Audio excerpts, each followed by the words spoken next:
This is a lot. If you're Asian, not this being the second video I started saying that. Anyway, I was scrolling through TikTok one day when I came across this thing called the HMART controversy. I was curious about it because apparently this was a huge thing in Asian TikTok. Upon further research, I do not like what I am seeing. The gist of what happened is, a TikTok content creator named Madeline posted a video about her experience at an Asian supermarket. This video garnered a lot of opinions, and the comment section is quite nasty, with some of them calling Madeline racist for the hook that she used in this video where she says she side-eyes white people in Asian supermarkets. Other Asian content creators, notably really big ones, made response videos commenting on this matter. The big content creators were mainly saying that Madeline is in the wrong, how as Asians we have to be inclusive and help the white people navigate these spaces. The whole thing spiraled out of control to the point that the videos reached Black TikTok. As someone who is interested in social media and how we engage with social media, especially in relation to the way we express our identities with these platforms, I want to share my opinions. Namely, in how I feel this controversy is a reflection of our lack of desire to engage with content meaningfully. In harsher terms, we refuse to engage in media literacy. Part 1. Why can't we watch the whole video? Before we start our analysis, I want us to watch the whole video that Madeline posted. This will be important for our discussions later. Take notes, guys. This will be in the exam. I really am a nice person, but I can't stop myself from giving snark to the white people at Asian grocery stores. I'm sorry. I'm not sorry. I can't stop doing it. Like, I just side-eye every time I see you there. What are you doing here? And like, arguably, I could be in the right if they're like, you know, taking up space loudly in the way. But I do it even when they're not. I do it when I just see you down the aisle picking out like your pre-made sushi. I'm over there like, and I know I'm wrong for it because like, especially if it's a small mom and pop grocery store, which I just got back from, like, go support them. Go support them. You didn't do anything wrong. I'm just a bitch. I'm just a bitch. I'm a really nice girl, but I'm also a bitch. And I saw this one girl who was in the grocery store. She was like down the way with like blonde hair and she's like looking at the packets or whatever. I give her this side eye. I'm looking at her. I see her giving me side eye back. She's like at me. I was like, and I know I don't look super Asian, but I'm like, I'm literally supposed to be here. I'm buying the foods that I grew up eating right now. And then she came closer and closer. And I saw this moment as we're both side-eyeing each other, where we both got closer and closer and closer, meeting in the middle of the aisle. And we both realized that the other person is Asian. We both realized that we're Asian. We both were like, and then we smiled and we walked away. It was almost Asian on Asian crime. But I think she was doing the same thing I was doing, giving me the little like, what are you doing here? Which is valid, but also white people keep going to Asian grocery stores, keep supporting small businesses. But I do hate it when white people come in there and they're like, oh my God, I've seen this on TikTok, and their kids are running around amok, like making a disaster for people that are just like buying their regular weekly groceries. I do hate that, but like, and most of this is on me, and I'm sorry, but I'm also not sorry. Sorry. Now, let us watch some responses from big Asian content creators on TikTok. I couldn't find the original videos because they got deleted, but someone managed to post them, so shout out to Georgia on TikTok. I can't tell if you were just joking, but you should take this down immediately. The thing is, we all are foreigners in other people's spaces too, which means that we all experience feeling like a fish out of water. And even though I've been to them many times, every time I go to a Vietnamese, a Thai, or even an Indian grocery store, I feel the same way. I feel so uncomfortable and out of water. And even just the other week, I went to Mercadito for the first time ever, which is like this like shopping center inside of a building with a bunch of stores and vendors on both sides. And honestly, I was the only non-Mexican person that was there that day, and I felt so uncomfortable, so insecure, and I almost walked up and down trying to figure out which one I wanted to, trying to work up the courage to even talk to someone. And it wasn't until one vendor saw me fumbling around, smiled at me and said, welcome, what do you need help with? And if you see obnoxious people being there to be disrespectful, that's a whole completely different thing. I would punt them out of the store myself. But you need to think of the impact that you're having on people who are just trying to learn and appreciate our cultures. In fact, every time I go to the Korean grocery store and I see non-Korean people that look like a fish out of water and look anxious just like I do, I go up and I ask them if they need help. In fact, it's almost always in front of the same places, in front of the meat counter, the snack aisle, or in front of the gochujang. Literally last week I was at HMART in Koreatown, Los Angeles, and I heard these group of students, this cluster of like 4 or 5, talking in the snack aisle, and they were so flustered on what to get that I overheard them say, let's just get different flavors of Oreos that we don't normally see in American stores. Do you know how disappointing it is to work up the courage to go and try something new and then come home feeling like a failure? So you know what I did? I stopped them and I said, hey, these are some of my favorite snacks. These are some of my favorite snacks when I was a kid. You should definitely try these. Definitely get 1 or 2 of those different flavors, but you should try some of these. That's it. It took all of 10 seconds. Those kids left there feeling accomplished and hopefully with a newfound appreciation for Korean snacks. And I left there feeling good, knowing that there were other people enjoying the foods that I grew up on. And that's literally it. And you say that you're going through something right now. So one word of advice, when you're going through darkness, being kind and bringing light into the world helps you to make that darkness a little less dark for you. Just something to think about. Oh no. When I get tagged like this, it's rarely for something good. What did you do? I really am a nice person, but I can't stop myself from giving snark to the white people at Asian grocery stores. I'm sorry. I'm not sorry. I can't stop doing it. Like, I just side-eye every time I see you there. What are you doing here? And like, That's not good. Don't do that. There's so much. I don't even know where to start. Couldn't help but notice that you follow me. If you follow me, you know that I talk about food. I talk about food quite a bit. And the reason I talk about food is not just because I love food, but because I think food is a great unifier of people. If not the great unifier of people. Because somewhere along the line in everyone's life, they have some kind of attachment, some kind of emotional attachment to food. Everybody has a favorite food. Everybody has the last meal that they want to have on earth, or the smell of something reminds them of somebody that they love, or they have memories of having a late night thing. So many things. I think human beings have general curiosity, for food. And they experience foods, that are new to them. And a lot of that is done at the supermarket. So for you to not welcome people, not just not welcome them, but to actually deter them, I really don't understand. At the Korean grocery store and I see a non-Korean person in the aisle, I deliberately linger. I linger just a little bit longer just in case they're like, excuse me, do you happen to know if I should use this or that for this particular dish or whatever? I want to be helpful to them because I want them to have the best experience with my food that they possibly. I just saw this hideous video by this Asian American content creator who basically confessed that she side eyes and judges any non-Asian patrons when she goes to whatever version of Asian grocery store she visits. Totally get it if you're side eyeing someone who's being disrespectful or mocking or any of the horrible things that we've of course seen on the internet when ignorant white people go into a space that's supposed to be a haven for non-white people. But she specifically said that even when they're not being disrespectful and they're just minding their own business and trying to get a good deal at the Asian grocery store, she's still judging them. I find this content to be so freaking tone deaf and disgusting. We have a situation right now in our country where 42 million people have lost their food benefit. Those food benefits, by the way, were a whopping $292 per month per individual. We live in one of the wealthiest countries in the world, and 42 million people, the majority of which are children and the elderly, are losing their food benefits and going hungry. They are dealing with unprecedented levels of food insecurity, and this little content creator is trying to gatekeep a grocery store. Not to mention the fact we're also dealing with a crazy president that is instituting tariffs just because he freaking feels like it. Guess who those tariffs are hurting the most?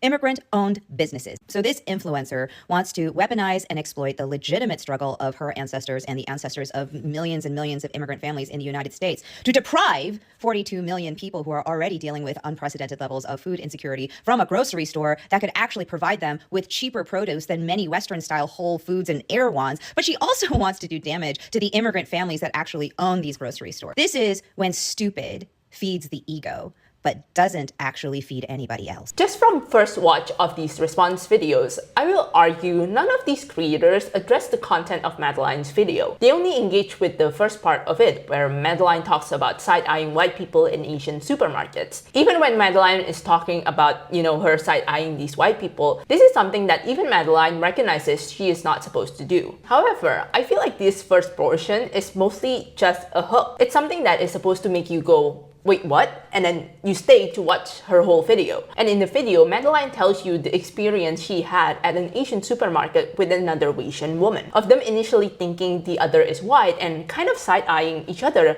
before they realized both of them were Asians. And they're like, oh.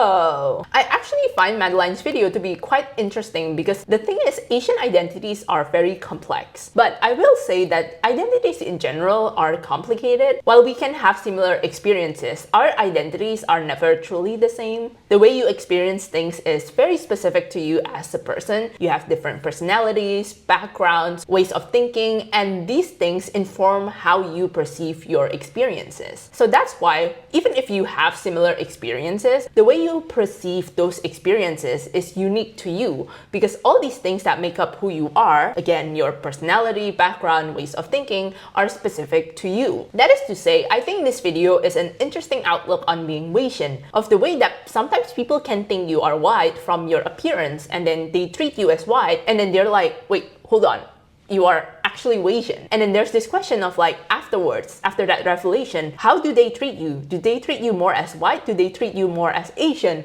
Or do they treat you as, as Asian? And these are things that I think a lot of Asians often talk about when they're reflecting on their identities. The way I understand this video is that it's never meant to be a call out for Asians to ostracize white people in HMART or Asian supermarkets. As I mentioned before, Madeline talking about side-eyeing white people in those spaces is mostly a hook, but it's also something that she accidentally did to a fellow Asian woman. And that is something that she is reflecting on and sharing in this video. The way Madeline starts this video can be blunt and it can come across as pretty confronting. But if you watch Madeline's other videos, this tone is consistent for her other content, and I kind of think that this is Gen Z humor in general. Furthermore, other content creators have done much worse hooks to capture audience attention. What I'm concerned with is the way people only engage with the first portion of Madeline's video, not hearing out the actual reason she is making this video. How she is reflecting on her experience accidentally side-eyeing a fellow Asian woman because of this thing that she has been doing, and she acknowledges she shouldn't be doing? There's kind of this irony going on in her behavior that she has been doing all this time,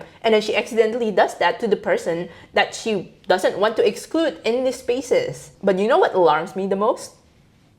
The video itself isn't even long, and if you watch this on TikTok, you can even speed it up. What does that say about us as a society, that we can't even watch a short video and truly try to understand what the creator of the video is saying? And we have these responses where these responders only engage with the first portion rather than what the video is truly about, what the whole video is truly about, leading to them completely missing the mark in their commentaries and even putting words into Madeline's mouth. Like how Korean Vegan was talking about SNAP benefit cuts when Madeline's video was posted before the announcement of the cuts. In addition, it's quite telling that this controversy is called the HMART controversy when the word HMART wasn't even uttered in the video. Overall, I find people these days can only engage with videos that's only seconds long, and that is worrying me. Because how much nuance can you pack into videos that are merely seconds long? And honestly, I am to blame as well. I also fall into this trap. Like, I like watching shorts, I like watching TikTok videos, and overall, I just think that we all need to work on our attention span. But I also think that if you want to make a response video, or if you want to stitch videos, or if you want to even comment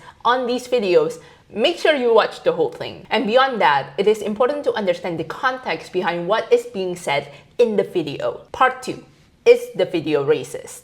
Some comments on the video are saying that Madeline is being incredibly racist with her remarks, and I don't think this is the case. Again, this video is not a call out for people to be racist to white people in Asian supermarkets. Madeline is not telling you to side-eye white people in Asian supermarkets. In this video, Madeline acknowledges that she side-eyes these white people, but she also has the self-awareness that she shouldn't be doing this. However, she can't help it because of white people's track record of creating commotions and disrespecting these spaces. On TikTok, there are a lot of videos of people going to Asian supermarkets and having this culture shock. And it's okay if these videos are like, oh, I didn't realize this is how they do things, this is fascinating, what an educational moment for me. But these videos lean more to the side of making fun of these cultures. For example, making fun of the names of the produce. And of course, this rubs people, especially Asian people, the wrong way because you really went to our space, pulled out your phone, and made fun of the culture that we have lived in for a very long time. And for what? For likes?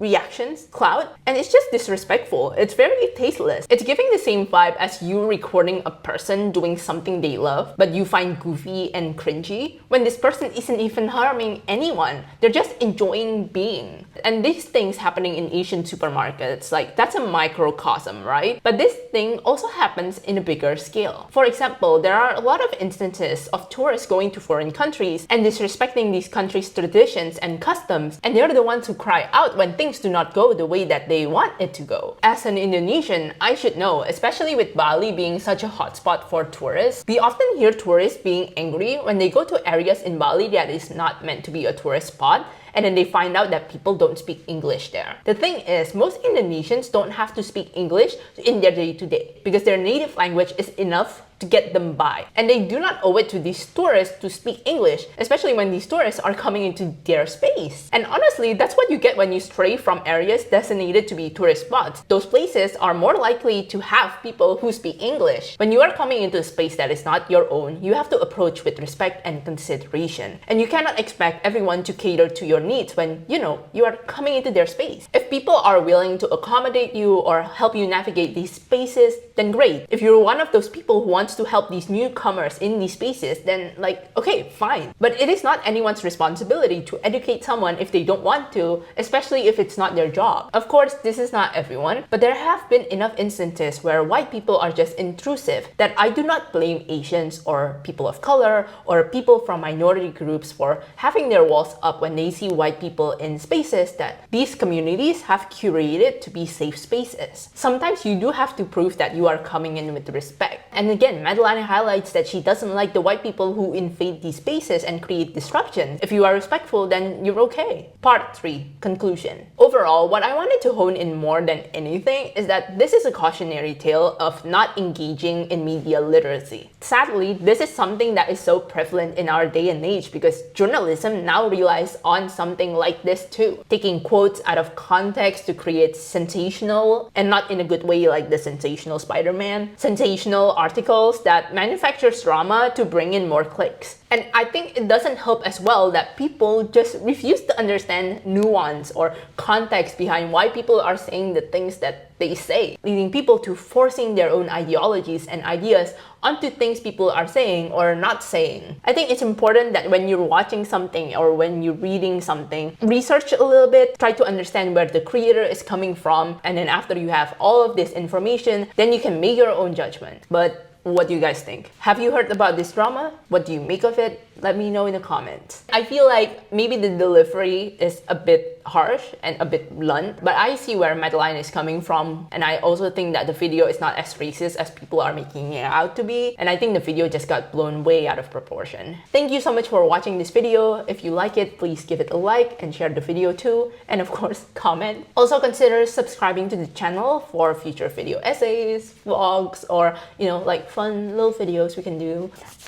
I'll see you guys next time, and Happy New Year. Have a good day, a good night, a good dawn, a good dusk. I wrote all the times down on my document. But have a good day, whatever time you are watching this video. Bye.